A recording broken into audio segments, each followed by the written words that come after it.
Y para finalizar las sesiones de lo que es el soporte a los pacientes, ahora presento a Ainhoa.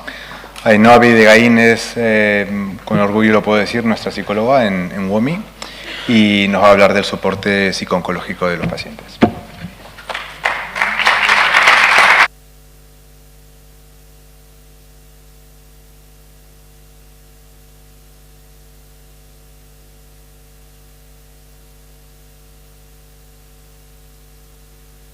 Hola, hola, ¿me veis? ¿Sí? Perfecto. Bueno, gracias. Primero de todo también me gustaría pues agradecer a la Fundación Ricky Rubio, ¿no?, por poder formar parte de este espacio, también a las clínicas MI y sobre todo pues a mi equipo, ¿no?, al equipo al que pertenezco, que tengo la suerte de trabajar con vosotros y con vosotras. Y bueno, pues a ver, es el de aquí. Muy bien. Pues bueno, yo antes de nada me gustaría como contextualizar un poco, porque mi parte se llamaba soporte psico-oncológico, ¿no? Pero claro, dentro de todo el acompañamiento, a mí siempre me gusta hablar de que los profesionales, que no podemos olvidarnos de que también somos personas, ¿no? Entonces, somos personas que acompañamos en el sufrimiento y que necesitamos no solo unas competencias clínicas y profesionales, sino también una preparación humana, ¿no?, y actitudinal para poder acompañar con respeto en el camino, ¿no? Entonces, como personas hacemos una relación, ¿no?, con las personas a las que acompañamos. Ese es como un primer vínculo esencial, donde es una relación colaborativa cada vez más, ¿no? Ahora que estamos más deliberando, ¿no?, desde el principio de autonomía, donde acompañamos a personas, ¿no?, desde las personas, que además no solo es un profesional el que acompaña, porque siempre hablamos del profesional, pero ¿qué profesional, no? Y yo no me quería olvidar de nadie, ¿no?, porque yo siempre digo que yo no podría hacer mi trabajo si no tuviera el trabajo de todos mis compañeros, que hacen un buen control sintomático, que permite que emerja otras cosas, que tienen unos buenos cuidados y todo, desde enfermería, desde los compañeros de fisioterapia, nutrición, terapia ocupacional también, súper importante a veces, pues lo que decía Óscar ahora, el entrenamiento físico. Yo que acompaño a pacientes que forman parte del programa, como él decía, no solo a nivel físico, sino a nivel emocional, ha sido un cambio sustancial en su vivencia respecto a su relación con ellas mismas y respecto a la relación con ellos, ¿no? Pues auxiliares, ¿no? También os diría, hasta el personal de limpieza en las unidades hospitalarias es esencial, ¿no?, porque a veces tener la habitación limpia, etcétera, mil cosas que nos influyen, ¿no? Y luego además tenemos la relación con las familias, que ellos hacen un sistema, ¿no?, porque nosotros con nuestras familias compartimos valores. Lo digo por la complejidad, ¿no? Somos todo un sistema que funcionamos en un engranaje, y cuando un paciente dice que está mejor, no está mejor por lo que yo he hecho, ¿no?, sino por lo que hemos hecho la suma de todos los compañeros. Pero aún, bueno, y no me olvido de las asociaciones, es que me lo pongo todo para no olvidarme, porque tanto la ECAP o las asociaciones de pacientes, todas las unidades, y hoy voy a hablar un poquillo de lo que yo aporto entre todo esto, ¿no? Voy a hablar del soporte psico-oncológico, pero bueno, sobre todo porque no es lo único, ¿no?, es una parte también. Es necesario mirar, yo trabajo desde un enfoque de la psicología de la salud, donde abordamos, ¿no?, acompañamos reacciones que, sin ser patológicas, precisan de ayuda. No hace falta que uno llegue a tener una patología para ir al psico-oncólogo. A veces simplemente las situaciones de sufrimiento, incluso todos conocemos, ¿no?, como un malestar físico, como puede ser la disnea, se puede ver modulado por una ansiedad, ¿no?, como a veces la vivencia emocional puede estar impactando en la vivencia del síntoma. El dolor, cuando estamos mal emocionalmente, nos duele más, ¿no? Pues la fatiga, si estamos fatigados, pues nos cuesta más hacer frente a eso, si estamos emocionalmente mal. Por tanto, a veces también con los compañeros no trabajamos solo la parte emocional, sino el manejo también de todas las reacciones adaptativas inherentes al proceso a las que tienen que hacer frente. Y me gusta mucho esta diapo, porque hablamos de necesidades, pero son vasos comunicantes, ¿no? No son departamentos estancos, donde si toco una cosa se toca todo, ¿no? Y a veces, pues por eso a veces haciendo un buen trabajo físico, pues emocionalmente estás mejor, y entonces haces más cosas y sales más, y entonces, ¿no?, todo va cambiando. Entonces, me gustaría compartir que mi modelo de intervención integra como dos grandes dinámicas. Una orientada a resolver problemas, ¿no?, aquel sufrimiento que podemos evitar. Por ejemplo, si una persona tiene mucha ansiedad, ¿no?, y está muy asustada, y tú puedes trabajar con ella pues la autorregulación emocional, la respiración, el manejo sintomático de esa ansiedad, pues a lo mejor puedes hacer que la disnea la viva de otra manera. A lo mejor se desatura igual, ¿no? Pero la vivencia de algo es distinta, o el miedo es diferente, ¿no? Igual con muchos otros síntomas. Y luego a lo mejor hay otras cosas que no podremos cambiar, pero que sí podemos acompañar. Hay un sufrimiento como condición existencial que también necesita ser acompañado, ¿no? Y yo recuerdo siempre la frase de Cicely Saunders, que siempre decía, bueno, si no sabes qué hacer, no hagas nada, pero no te vayas, ¿no? Quédate ahí y acompaña. Así que de alguna manera también acompañamos en cualquier fase, ¿no? Porque yo me preguntaba, bueno, ¿cómo lo explico? Así rápido, ¿no? Con el tiempo que tenemos, y ahora que sé que tengo poco tiempo, pues mirar, el soporte psicooncológico sería para todos los profesionales o todos los agentes, ¿no? No solo para la persona que está viviendo la enfermedad en primera persona, sino también para su familiar, y también podemos acompañar a los compañeros, no solo emocionalmente, sino también a nivel de compartir conocimientos, pues sobre cómo comunicar, sobre cómo gestionar preguntas difíciles, ¿no? Y lo podemos hacer en diferentes momentos. Pues en la fase de diagnóstico a veces hay impacto, a veces no, en la fase de tratamiento, porque a veces pues todo lo que surge y emerge, ¿no? de las preocupaciones, de los efectos secundarios. Mirar que también a veces hay un momento muy importante que es el libre de enfermedad, ¿no? Porque cuando todo el mundo está celebrando, ¿no? Que ha ido bien, has acabado el tratamiento, y a lo mejor la persona pues no se encuentra bien. La persona de repente de estar muy controlada pasa a aplazar, ¿no? a tener más distancias entre los controles clínicos, y lo viven como una especie de abismo, ¿no? Y a veces cuando más emerge todo, cuando ya ha pasado todo el peligro más grande, es cuando emerge el sufrimiento, ¿no? Y es un momento en el que se sienten a veces muy invalidadas o muy invalidados porque el entorno dice, pues no lo entiendo, si ha ido todo bien, ¿cómo no estás contenta o contento, ¿no? Entonces ahí puede ser un momento importante. Igual que en la llamada fase de supervivencia, que bueno, que a veces me decía una persona que acompaño, es que soy como una veterana del Vietnam, ¿no? Que al final dices, tienes tantas secuelas, ¿no? Que son invisibles a lo mejor a los ojos de los demás, pero has estado a lo mejor un año sin trabajar, incorporarte ya al puesto ha cambiado el programa informático del trabajo, 1000 cosas que suceden, que son implícitas y que a lo mejor nosotros no nos paramos a explorar, pero que están ahí, ¿no? Y por supuesto sabemos lo difícil que es si hay recidivas o incluso si a veces no va bien y nos acercamos al final, ¿no?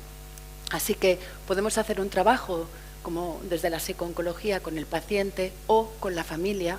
A veces el paciente o la paciente dice, pues mira, yo lo llevo bien, tengo un buen ajuste y un buen afrontamiento, pero mi mujer, mi marido están fatal, o mi hija, pues bueno, a lo mejor hacemos un acompañamiento a la familia o hacemos una reunión de paciente y familia para ayudar a comunicarse mejor, a comprender diferentes maneras de hacer frente a la situación, ¿no? O a veces con todos, ¿no? Porque a veces los profesionales también tenemos dificultades y eso también hay que tenerlo en cuenta. Sí que me gustaría anunciar, igual que decían muchos compañeros hoy, que claro, que la intervención psicooncológica sería interesante que fuera también preventiva, porque claro, si vienen en una situación desesperada, last minute, cuando las cosas ya están fuera de, pues es más difícil contenerlo o sostenerlo o dar una continuidad. Luego también el trabajo intertextil es clave, ¿no?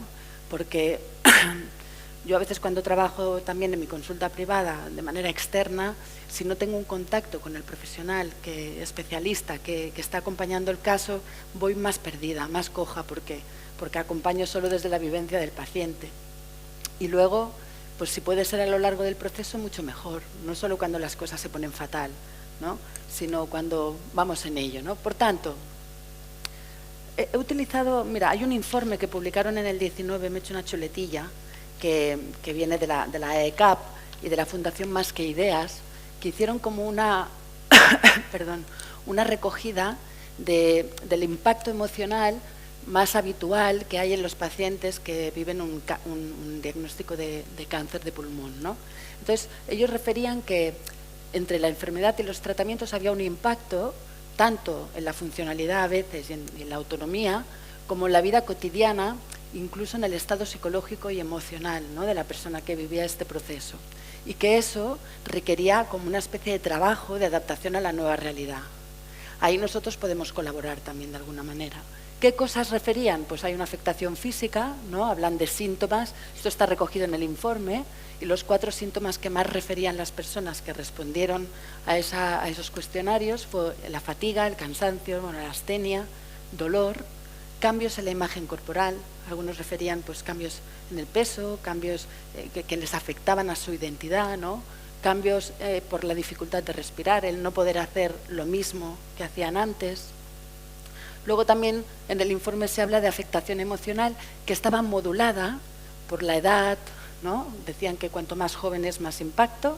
Luego también hablaban de género, parecía que en las mujeres expresábamos más dificultades de adaptación en algunos ámbitos, con más expresión de patología emocional, como trastornos depresivos o ansiosos. Luego las personas que habían fumado también emergía mucha culpa, ¿no? Incluso también muchas personas hablaban de enfado porque no habían fumado nunca y decían, ¿cómo puede ser que yo tenga esto si yo nunca he fumado, siempre he sido muy sana, he hecho mucho deporte? Es decir, que aparte de todo esto, afectaba también al tema de la incertidumbre, la dificultad de hacer planes de futuro y el manejo de estas emociones como algo basal, como algo que estaba ahí siempre. Pero no todo el mundo, fijaros que en el informe lo explican, solo un 20% habían hecho uso de un servicio de psicología. Solo un 7% habían hecho uso de un servicio de psiquiatría, incluso en fisioterapia respiratoria tan importante que comentaba también antes, ¿no?, la compañera, había solo un 10,1% que habían tenido acceso. O sea, llama la atención, ¿no?, cuando sabemos que son cosas que son esenciales.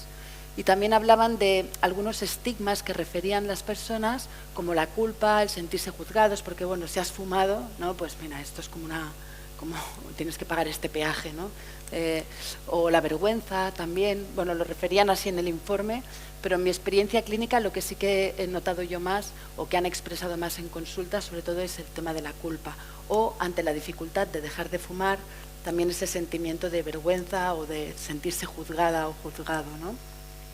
Luego sobre todo también lo comentaba también la compañera, la afectación de la sexualidad y de la pareja. En realidad muchas en el informe referían que las parejas solían hacer como más vínculo, pero se veía muy afectada el tema de la sexualidad. Y es un tema que se trabaja poco, que da bastante vergüenza a veces, ¿no?, compartirla, y normalmente si se hacen talleres son o solo de mujeres o solo de hombres, pero cuesta como naturalizar, ¿no?, el tema de la sexualidad, y es algo que se podría trabajar con talleres y con otras cosas, ¿no? Y fijaros que otro tema muy importante tiene que ver con la relación familiar y social, ¿no? Cuando hablamos del tono del cuidado, yo me baso en un modelo de un psiquiatra canadiense que le llama así, que a mí me gusta mucho, que tiene que ver con la manera en la que cuidamos, la manera en la que miramos, la manera en la que tocamos, la manera en la que nos dirigimos al otro. Eso le devuelve como sea una imagen de sí mismo o de sí misma, ¿no? Que eso tiene que ver con la preservación del sentido de dignidad, ¿no? A veces cuando nosotros tratamos a una persona pues de igual a igual, ¿no?, de alguna manera. Y luego las repercusiones que tenía en el entorno familiar. Y por supuesto, pues la afectación laboral, no solo a nivel económico, sino incluso a nivel de identidad y rol. Estamos en una sociedad en la que a menudo nos representamos o nos identificamos por lo que hacemos, ¿no? Nos definimos a nosotras mismas, pues soy psicóloga, y cuando ya no trabajo en eso, ¿qué soy?, ¿no?, o ¿qué hago? Esto es un tema también. Así pues, este es como un panorama general de lo que dice el informe, donde los psicooncólogos, además de todos los demás compañeros, podríamos ayudar. Entonces, ¿en qué? Mirar, yo os comparto la fórmula desde la que trabajo, ¿no? Sabemos que una persona sufre cuando percibe que una situación es amenazante y siente que no tiene recursos para hacerle frente. Como norma general, los profesionales también nos pasa eso. Cuando tenemos que hacer una técnica que no dominamos, sudas la gota gorda hasta que lo dominas, ¿no? Entonces, una manera de trabajar es aumentar de alguna manera la percepción, o sea, conocer qué es lo que te hace sentir amenazada, ¿no? Identificar cuál es la fuente del sufrimiento, que vendría a ser explorar cómo lo vive la persona. Esto es lo que hago yo en mis terapias, ¿no?, en mis espacios terapéuticos. Y luego, por otro lado, ¿de qué manera sueles hacer frente a eso? ¿Cuál es tu afrontamiento, ¿no? Porque así también puedes empezar a identificar los recursos. A veces la persona te dice, es que no sé qué hacer, me quedo bloqueado, sé lo que tengo que hacer pero no lo consigo. Entonces, esos son los temas en los que nosotros, como decía, ayer hablaba con una persona que acompaño, Jordi, que me decía, es que yo estaba encallado. tengo recursos, pero estaba encallado. Entonces, con el trabajo me desencallé, ¿no? Bueno, pues no sé si es muy profesional, pero los psicooncólogos desencallamos, ¿no? Al menos a veces, pues podemos ayudar a desencallar, prevenir, facilitar la adaptación y el ajuste para, como objetivo, disminuir de alguna manera la experiencia de sufrimiento. ¿Cómo? Pues disminuyendo la percepción de amenaza y potenciando la percepción de recursos. Al final esto sería así. Ahora os pondré algún ejemplo. Mirar un poco así, estoy yendo así como un poco rápido, pero así también, como vamos mal de tiempo, estará bien. La situación, yo valoro que no se trata de quitarle importancia. A veces es una piedra, ¿sí o no? O sea, la mires por donde la mires. Entonces, lo que trabajamos un poco es, a veces no es lo que te está sucediendo, sino también, en parte, la manera en la que estás llevando eso, ¿no? Es la manera de cargar o de hacer frente a ese asunto. Ahí es donde nosotros trabajamos. Yo no puedo cambiar lo que está pasando, pero sí que puedo a lo mejor potenciar de alguna manera el recurso, ¿no? Entonces, ¿qué cosas influyen para que eso sea de alguna manera? ¿Por qué algunas personas necesitan, otras no? ¿O por qué a veces no necesitas al principio y luego sí? ¿O al revés? Mirar, mi experiencia, lo que dice la literatura es lo que determina cómo impacta en una persona una cosa dura, como un diagnóstico o cualquier otra cosa, es primero, ¿quién eres? ¿Cuál ha sido tu historia? ¿Cuáles son tu historia de pérdidas? ¿No? Pues si tienes recursos o no. Eso, por ejemplo, tiene que ver con que no es lo mismo que caiga un impacto en una persona que está frágil a nivel emocional o personal, o que caiga un impacto en una persona que está saludable, como si dijéramos, con una buena estructura. Eso va a tener más aguante. Luego, por otro lado, lo que está sucediendo depende de cómo ha sido el diagnóstico y cómo ha aparecido. Antes, cuando escuchaba a Ángeles, pensaba, ostras, que con esa cantidad de factores protectores por su persona, ¿no? Estás ahí, ¿verdad? Te veo, maravilloso, pensaba, wow, qué capacidad, ¿no? Y luego también esa capacidad de intuir que algo pasaba, ¿no? Y tú decías, yo sabía, algo de mí sabía que yo tenía, incluso tú se lo dijiste antes al médico, que el médico te decía, no, hombre, no. Entonces, claro, cuando a ti te lo confirman, seguro que no es el mismo impacto que una persona que va a hacerse un control rutinario, no se espera nada y de repente le dan un diagnóstico. O sea, el impacto emocional ahí no tiene tanto que ver con que es un cáncer o no lo es, sino a quién le están dando esa información y sobre todo en qué condiciones. No sé si estás de acuerdo, pero claro, la anticipación y el estar preparado, quieras que no, es una protección, que no quiere decir que eso luego no afecte. Afecta igual y es duro igual, pero tienes otros recursos, ¿no? Y aquí sería cuando nosotros tenemos que valorar que en algunos casos, no en todos, pueden haber elementos de trauma. No es lo mismo que te toque un supermédico como los que tenemos en WOMI. Los demás seguro que también, ¿eh?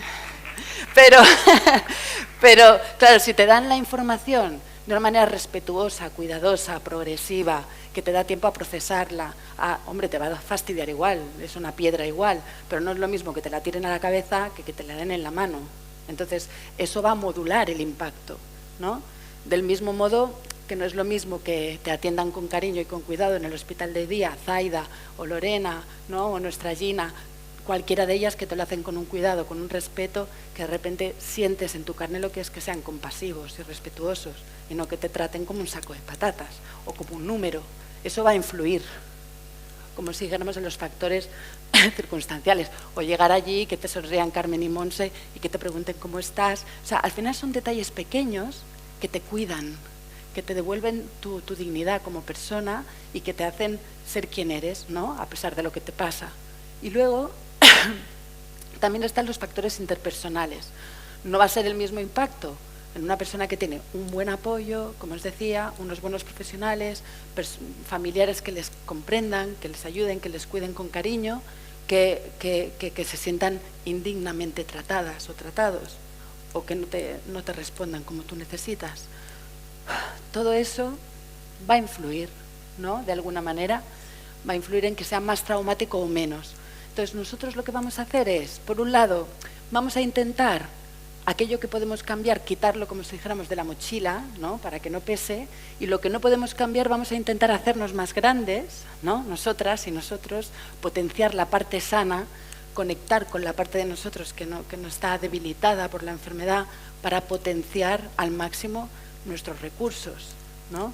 Y de esa manera, bueno, aunque es un poco de risita la foto, pues se trataría como de lo que nos toca vivir, ¿no? Vivirlo pues con el menos sufrimiento posible, ¿no? Con la máxima adaptación para trascender los obstáculos a pesar de lo difícil.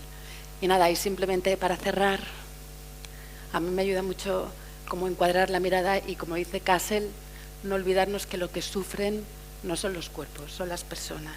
Gracias.